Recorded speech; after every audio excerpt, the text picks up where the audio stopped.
सम्मानित मीडिया, सबसे पहले मैं अपने सभी प्रेस के साथियों का बहुत बहुत धन्यवाद देना चाहता हूँ।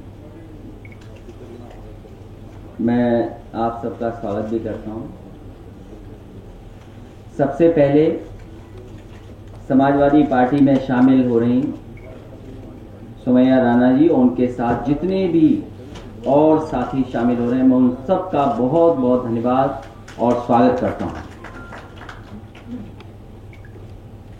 गोंडा और आसपास के देवीपाटन मंडल के बहुत ही महत्वपूर्ण नेता कार्यकर्ता आज समाजवादी पार्टी में बड़ी संख्या में शामिल हो रहे हैं, सदस्यता ले रहे हैं और आने वाले समय में समाजवादी लड़ाई को और गरीबों तक पहुंचाने के लिए लगातार काम करेंगे। ऐसे सभी लोगों का, जिसमें सबसे प्रमुख मसूद आलम खां, पूर्व लोकसभा प्रत्याशी गोंडा, मैं उनका स्वागत करता हूं। साथ ही साथ एक बहुत महत्वपूर्ण नेता, लगातार गरीबों के बीच में, गांव में, दलित समाज के, अति पिछड़े लोगों के बीच में बड़ी संख्या में उनके साथ भी लोग शामिल हो रहे हैं। पूर्व विधायक रमेश गौतम, जिनका लगातार देवीपाटन मंडल और आसपास के जिलों में बहुत काम रहा है, गरीबों के बीच में लगातार काम करते रहे हैं।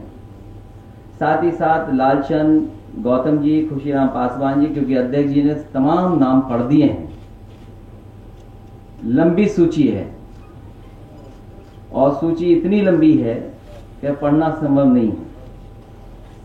इसलिए मैं सभी साथियों का जो आज समाजवादी पार्टी में शामिल हो रहे हैं, मैं उन सब का स्वागत कर करके बधाई देता हूं कि आने वाले समय में सरकार समाजवादियों की हो, उत्तर प्रदेश विकास के रास्ते पर जाए, खुशहाली के रास्ते पर जाए और जिस तरह का न्याय, उत्पीड़न या लगातार सरकार के माध्यम से अपमानित होना पड़ रहा है लोगों को, झूठे मुकदमे लग रहे हैं, कहीं आप अगर आवाज उठाएंगे तो आपकी आवाज को दबा दिया जाएगा। ऐसी सरकार के खिलाफ जो एकजुट हो रहे हैं, मैं उन सब का बहुत बहुत स्वागत कर रहा हूं। भारतीय जनता पार्टी से और उनके लोगों से कुछ भी उम्मीद कर सकते हैं आप, किसी सीमा तक भारतीय जनता पार्टी के लोग जा सकते हैं। आए दिन खबरें मिलती हैं, आए दिन ये सूचना मिलती है, जो काम कभी लोकतंत्र में नहीं हुए, जो काम कभी किसी सरकार में सोचा नहीं जा सकता था, उस तरह के काम भारतीय जनता पार्टी में वहां हो रहे हैं जहां कल्पना नहीं कर सकते। क्या एक मंत्री जिसने शपथ ली हो, जो लगातार सरकार के करीब रहा हो, उस पर यह आरोप लगना कि कोई फर्जी मोबाइल लॉन्च कर दिया, कई कंपनियों को बना देना, और उसके बाद सरकार का जवाब क्या है? बात यहीं नहीं खत्म हो जाती है।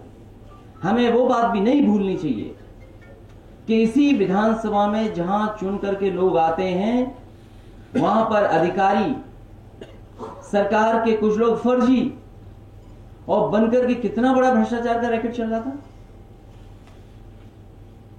और फिर वो दिन कैसे भूल जाएंगे आप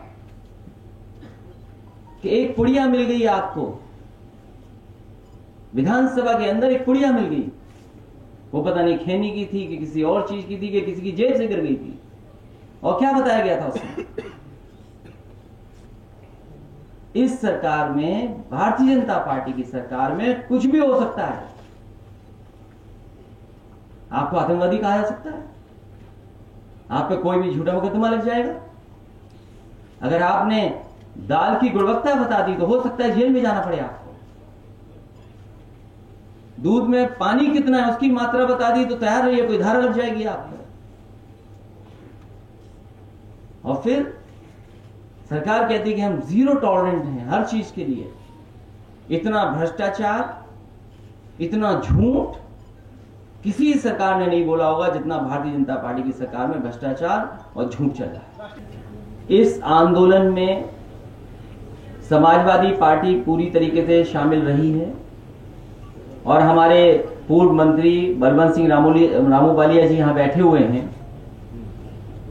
इन्होंने लगातार किसानों के सवाल पर और समाजवादी पार्टी का एक एक कार्यकर्ता जो दिल्ली के कानून हैं उन कानूनों के खिलाफ लगातार संघर्ष कर रही है। मैं ये दावे के साथ कह सकता हूं कि देश में इतने किसी पर मुकदमे नहीं लगे होंगे जितने समाजवादी पार्टी के नेता और कार्यकर्ताओं पर मुकदमे लग रहे हैं इस आंदोलन में।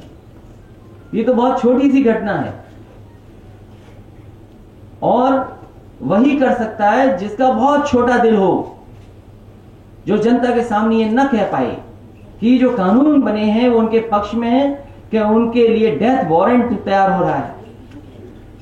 मैं सरकार से जानना चाहता हूं, सरकार का लगातार ये बात आती है कि वो एमएसपी देंगे, कम से कम ये बताएं कि एमएसपी मिलेगी कहां पर। पूरे उत्तर प्रदेश का धान बिक गया, लुट गया, किसान को कहां एमएसपी मिला ये भारतीय जनता पार्टी के लोग बताएं। ये देवी पाटन मंडल के बहुत सारे महत्वपूर्ण नेता बैठे हैं, इनके जिले में धान होता होगा, भूल जाइए हमें धान की कीमत नहीं मिली।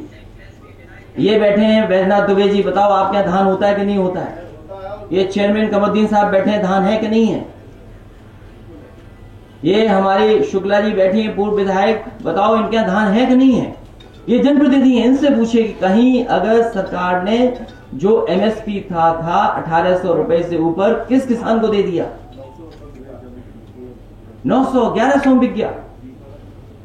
और अकेले में मैं कहूंगा पंडित सिंह जी से बात कर लेना, पूरा बता देंगे किसने ले लिया है वो पैसे। तो कहीं भी देश में, और केवल उत्तर प्रदेश का सवाल नहीं है, देश का सवाल है। आज जरूर दिखाई दे रहा है कि न जाने क्या बदलाव आ जाएगा।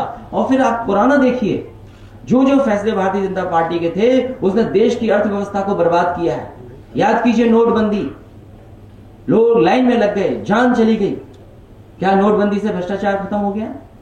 जीएसटी से क्या व्यापार का आसान हो गया? इसी तरह लॉकडाउन का जो फैसला था, याद कीजिए, क्या उत्तर प्रदेश में 90 से ज्यादा लोग जो मजदूर चले थे दूर दूर से, उनकी जान नहीं चली गई? बताओ सरकार ने क्या मदद की।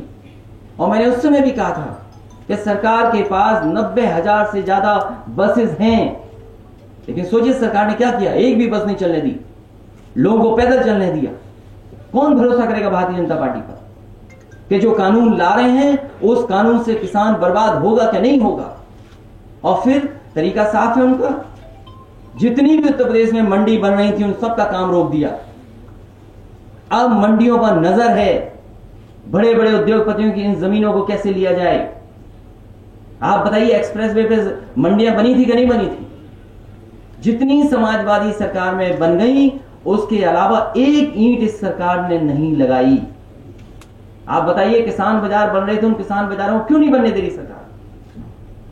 खटिया में मंडी बन रही थी, मलियाबाग में आम की मंडी बन रही थी, आपके मैनपुरी इटावा के आसपास के लिए अनाज और फल सब्जी की मंडी बन रही थी।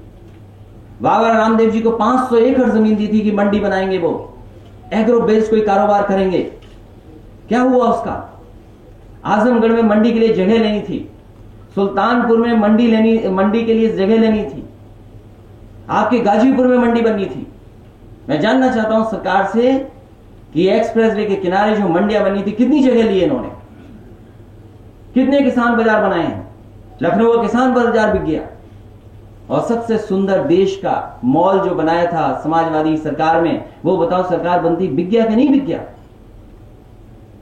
आपका बीएसएनएल कहां खड़ा है? उन चीजों में बहस मत करिए। ये सरकार किसानों को धोखा दे रही है।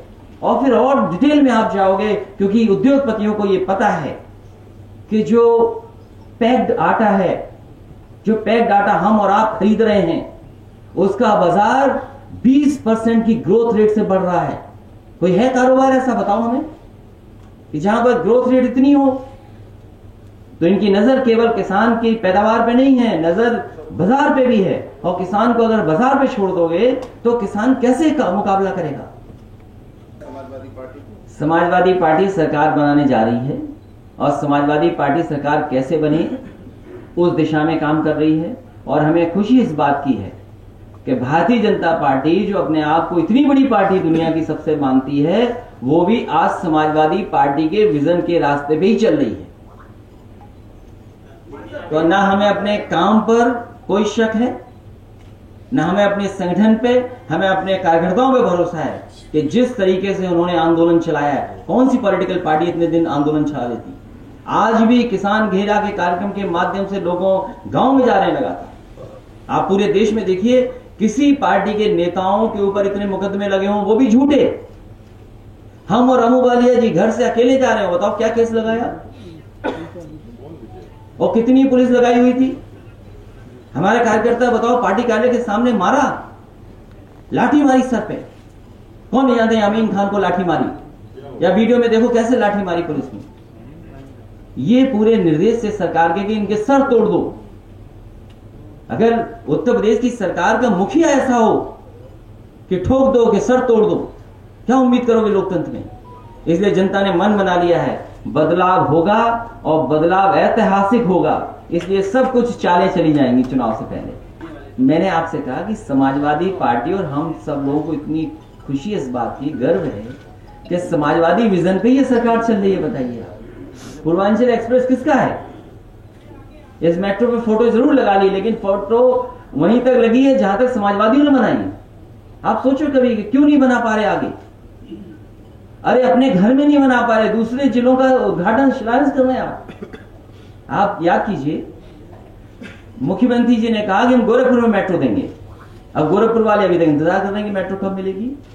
वो आगरा का शिलान्यास कर रहे हैं और जगह का शिलान्यास कर रहे हैं, गोरखपुर में कब मेट्रो आएगी। अगर उनका खुद का विजन होता तो शायद गोरखपुर में आती, क्योंकि ये विजन समाजवादी सरकार का था। इसलिए आगरा में मेट्रो आई, इसलिए कानपुर में मेट्रो आई, बनारस की मेट्रो को शुरू नहीं कर रहे हैं लोग। इसलिए साइकिल ट्रैक आज भी काम आ रहा है।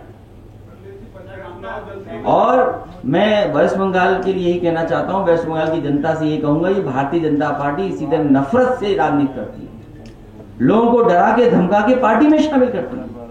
ये उनका मॉडल है, बड़े नेता को तोड़ लेना, बड़े नेता से झगड़ा करा देना पार्टी में, ईडी सीबीआई इन सबका सहारा लेना। ये उनका मॉडल है काम करने का। यूपी के दिन याद कीजिए आप, किन किन नेता को तोड़ा था उन्होंने, क्या क्या साजिश बनाई थी। क्या वही लोग साजिश में आज फिर नहीं शामिल है क्या। तो ये वेस्ट बंगाल में जो साजिश हो रही है यूपी में देख चुके हैं। लेकिन हम बंगाल की जनता से ये कहेंगे कि भारतीय जनता पार्टी को हराएं, कम से कम वहां से संदेश जाए कि नफरत की राजनीति कामयाब नहीं हो सकती।